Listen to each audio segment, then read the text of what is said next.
ವಿದೇಶದಲ್ಲಿ ಕೆಲಸ ಮಾಡ್ತಾ ಇದ್ದ ಆತ ಇತ್ತೀಚೆಗಷ್ಟೇ ಊರು ಸೇರ್ಕೊಂಡಿದ್ದ. ಆಸ್ತಿ ವಿಷಯಕ್ಕೆ ಗಲಾಟೆ ಮಾಡ್ತಿದ್ದವ ತನ್ನ ಮಗಳ ಜೊತೆ ಇನ್ನೊಬ್ಬನ ಹೆಣ ಉರುಳಿಸಿದ್ದಾನೆ.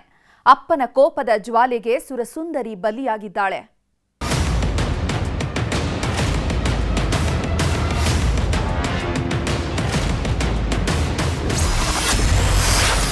ಆಸ್ತಿ ಕಿತ್ತಾಟ, ಅಡ್ಡ ಬಂದ ಮಗಳು ಖಲಾಸ್. ಅಪ್ಪನ ಆಕ್ರೋಶಕ್ಕೆ ಬಿತ್ತು ಮುದ್ದಿನ ಮಗಳ ಹೆಣ. ಕೋಪ ಅನ್ನೋದು ಕ್ಷಣಿಕ. ಪ್ರತಿಯೊಬ್ಬ ವ್ಯಕ್ತಿಯಲ್ಲೂ ಕೋಪ ಅನ್ನೋದು ಇದ್ದೇ ಇರುತ್ತೆ. ಕೆಲವರಿಗೆ ಮುಂಗೋಪ ಜಾಸ್ತಿ ಇದ್ರೆ ಇನ್ನೂ ಕೆಲವರು ಕೋಪದ ಕೈಗೆ ಬುದ್ಧಿ ಕೊಟ್ಟು ಮಾಡಬಾರದನ್ನ ಮಾಡ್ತಾರೆ. ಈತ ಕೂಡ ಇಂಥದ್ದೇ ಮಾಡಬಾರದ ಕೆಲಸ ಮಾಡಿದ್ದಾನೆ. ಆಸ್ತಿ ವಿಷಯಕ್ಕೆ ಜಗಳಕ್ಕೆ ನಿಂತವ ಬಂಗಾರದಂಥ ಮಗಳನ್ನ ಕೊಂದು ಸೋದರ ಸಂಬಂಧಿಯನ್ನು ಮಸಣಕ್ಕೆ ಕಳಿಸಿದ್ದಾನೆ.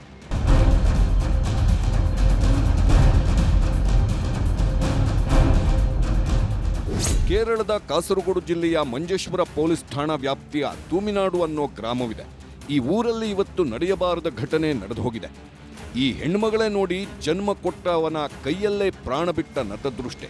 ನೋಡೋದಕ್ಕೆ ಸ್ಫುರದ್ರೂಪಿ ಅಂತಿದ್ದವಳು ಅಪ್ಪನ ಕೈಯಲ್ಲೇ ಪ್ರಾಣ ಬಿಟ್ಟಿದ್ದಾಳೆ. ಈಕೆ ಹೆಸರು ಜುಮೈಲಾ ಅಂತ. ಈಕೆಯ ತಂದೆ ಉಮರ್ ಪಾಷಾ. ಗಂಡ ಹೆಂಡತಿ ಮಕ್ಕಳೆಲ್ಲ ತನ್ನ ಪತ್ನಿಯ ಸಹೋದರಿ ಮನೆಯಲ್ಲೇ ವಾಸವಾಗಿದ್ರು. ಇಷ್ಟು ವರ್ಷ ವಿದೇಶದಲ್ಲಿದ್ದ ಉಮರ್ 3 ತಿಂಗಳ ಹಿಂದಷ್ಟೇ ಊರಿಗೆ ವಾಪಸ್ ಬಂದಿದ್ದ. ಕೆಲವು ದಿನಗಳಿಂದ ತನಗೂ ತನ್ನ ಪತ್ನಿಯ ಅಕ್ಕನ ಗಂಡನಿಗೂ ಆಸ್ತಿ ಜಗಳ ಶುರುವಾಗಿತ್ತು. ಇವತ್ತು ಇದೇ ವಿಷಯ ಮಿತಿಮೀರಿ ಹೋಗಿದೆ. ಮಾತಿಗೆ ಮಾತು ಬೆಳೆಯುತ್ತಿದ್ದಂತೆ ಚಾಕು ತಗೊಂಡು ಚುಚ್ಚೋದಕ್ಕೆ ಹೋಗಿದ್ದಾನೆ. ಈ ವೇಳೆ ಅಡ್ಡ ಬಂದ ಮಗಳಿಗೆ ಚಾಕು ಚುಚ್ಚಿದ್ದಾನೆ. ಇಷ್ಟಕ್ಕೆ ಸುಮ್ಮನಾಗದವ ಶೇಖುನ್ನಾಗೂ ಚಾಕು ಇರಿದಿದ್ದಾನೆ.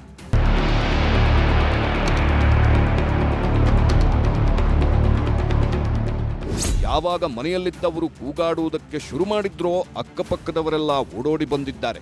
ಆದರೆ ಅಷ್ಟೊತ್ತಿಗಾಗಲೇ ಜುಮೈಲಾ ಸಾವನ್ನಪ್ಪಿದ್ರೆ ಶೇಖುನ್ನ ನರಳಾಡುತ್ತಿದ್ದ. ಹೀಗಾಗಿ ಆಸ್ಪತ್ರೆಗೆ ಕರ್ಕೊಂಡು ಹೋಗಿದ್ದಾರೆ. ಆದರೆ ಚಿಕಿತ್ಸೆ ಫಲಿಸದೆ ಶೇಖುನ್ನ ಕೂಡ ಉಸಿರು ಚೆಲ್ಲಿದ್ದಾರೆ.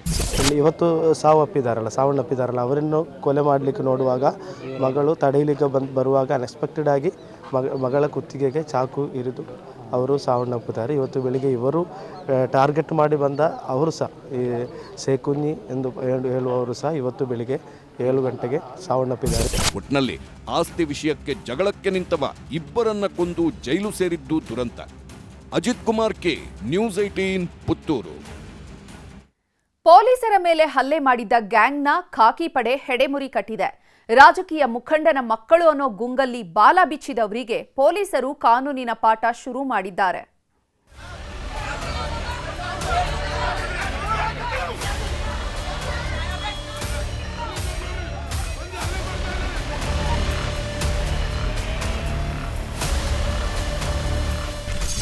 ಬಂಧಿಸಲು ಹೋದವರ ಮೇಲೆಯೇ ಮಾಡಿದ್ರು